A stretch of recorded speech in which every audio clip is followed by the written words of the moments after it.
Today, we're diving into the deep end of 1970s music with a playlist that's guaranteed to stir up some mixed emotions. We're talking about songs that weren't just hits, they were downright unsettling. These tracks really pushed boundaries and left a lasting impression for all the wrong reasons. Get ready because we're about to explore the darker side of 70s music. Let's get started with an instant hit by T-Rex with Bang a Gong. When T-Rex released this song in 1971, it raised some eyebrows.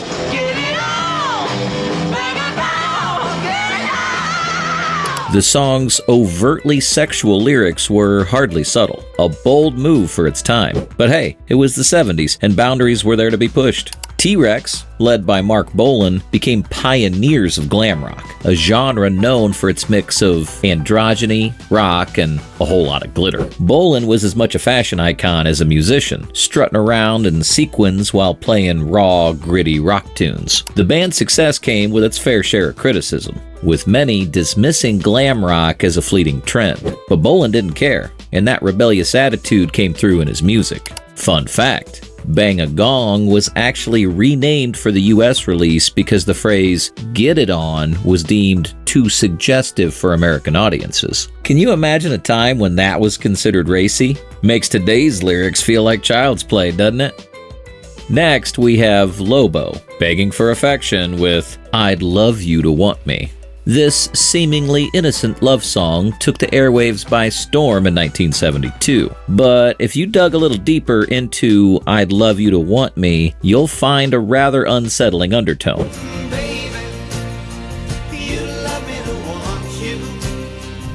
It's a track about unrequited love, but not in a lighthearted way. The song's central character is pleading, practically begging for affection, which paints a picture of desperation. Lobo was known for his soft rock ballads that tugged at your heartstrings. Though Lobo never quite achieved rock star status, his songs became synonymous with a more sensitive, softer side of 70s music. Fun fact: the song was a massive hit in Germany, where it remained on the charts for 15 weeks. Apparently, angst knows no borders. This next one can make you feel both nostalgic and disturbed at the same time, with Precious and Few by Climax. Released in 1971, this soft rock ballad played at countless weddings, proms, and special occasions. Precious and few are the moments we took in. But listen closely, and you'll notice the uncomfortable possessiveness in the lyrics. If our love ceases to be, then it's the end of the world. Talk about putting pressure on a relationship. Climax was a short-lived band, and Precious and Few was their one big hit. The band disappeared almost as quickly as they came, but this song left a permanent mark on the soft rock scene. Fun fact: the song's sentimental value led it to being covered by several artists over the years, and it was even referenced in pop culture, including an episode of The Simpsons where it was humorously used to underscore a romantic yet awkward moment. So we've gone from glam rock innuendo to emotional desperation and possessive love. What do you think? Were these songs just reflections of the time, or did they hint at something darker? Drop your thoughts in the comments and let me know which one of these tunes stirs up the memories, good or bad. Coming in at number 4 is Miracles by Jefferson Starship. On the surface, this song might seem like your average love ballad, but dig into the lyrics and you'll find some bizarre and uncomfortable references.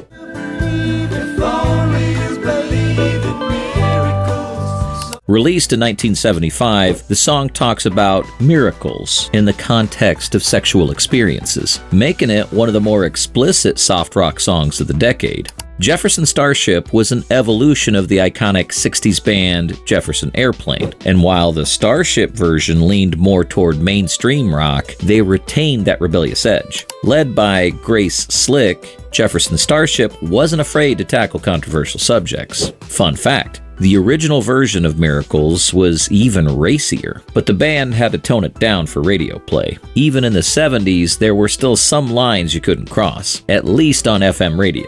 Next up, Sad Eyes by Robert John wasn't your typical feel-good track. In fact, it's about a breakup, delivered in such a melodramatic way that it almost feels too real. If you were already heartbroken, this song might just have pushed you over the edge.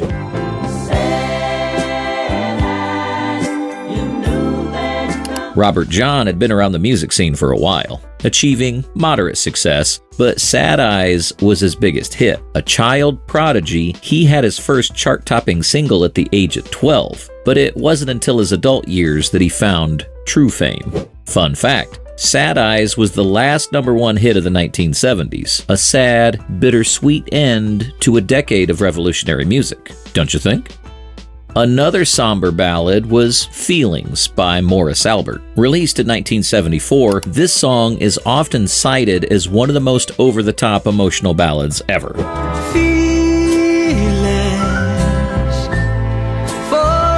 Morris Albert, a Brazilian singer, became a one-hit wonder with Feelings, though the song's infamy has endured. Albert's gentle, soulful voice only heightened the song's dramatic impact. However, the overly emotional delivery made Feelings a song people either loved or hated. Fun fact, Feelings became the subject of a lawsuit when Albert was accused of plagiarizing another hit song, and Albert lost the lawsuit. Seems to make this song seem even sadder.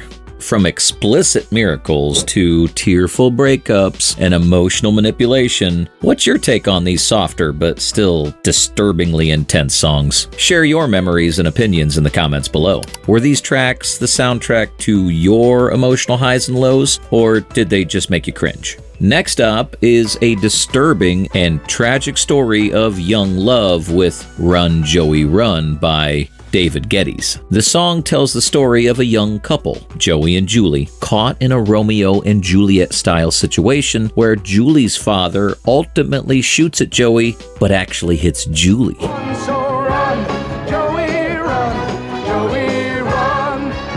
David Geddes was a relatively unknown artist before Run Joey Run catapulted him into the spotlight. This was his most successful hit. Geddes quickly faded from the music scene afterward.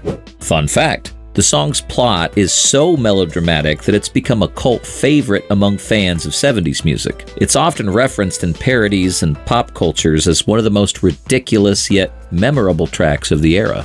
Yet another doomed romance is number 8 with Jay Ferguson's Thunder Island. While it seemed like a fun tropical rock song, the lyrics tell a darker tale of a fleeting, potentially doomed romance.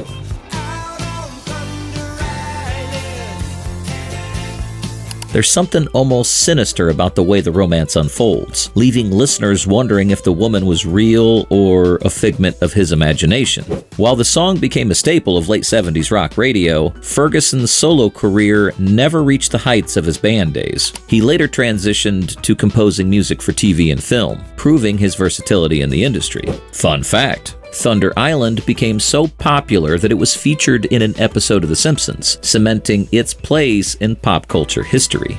A seemingly cheerful ode to summer love and carefree beach days is Beach Baby by The First Class. But listen closely and you'll notice a strange nostalgia for something that was never really there. Beach baby, there are the sand from July to the end. The longing in the lyrics borders on obsessive, making the song feel more like a melancholy reflection on lost youth than a celebration of summer fun. The First Class was essentially a studio band created by British songwriter John Carter. Beach Baby was their only major hit. Fun fact, although Beach Baby is often thought of as an American beach anthem, it was written and performed by a British band. They captured the essence of a California summer better than most American artists of the time.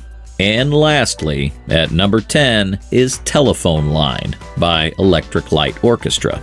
This song was released in 1976 and is a heartbreaking ode to lost love.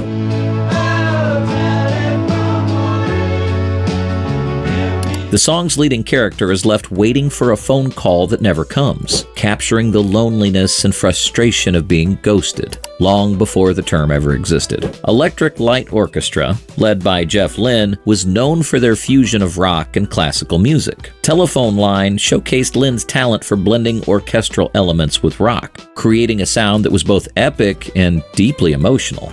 ELO was one of the most innovative bands of the 70s, and Telephone Line remains a standout track in their extensive catalog. Fun fact, the phone sound effects at the beginning of the song were created by Lynn using a synthesizer, which was cutting-edge technology at the time. Today, we can replicate that sound in seconds, but back then, that was a big deal. And there you have it, 10 of the most disturbing songs from the 1970s. These tracks might have made you feel uneasy, emotional, or downright uncomfortable. So, which of these songs still gets under your skin? Or maybe there's one we missed. Let us know in the comments, and don't forget to share your memories and opinions. Also, please don't forget that if you want to keep reliving the memories, to like, subscribe, and share with your friends. See you in the next video.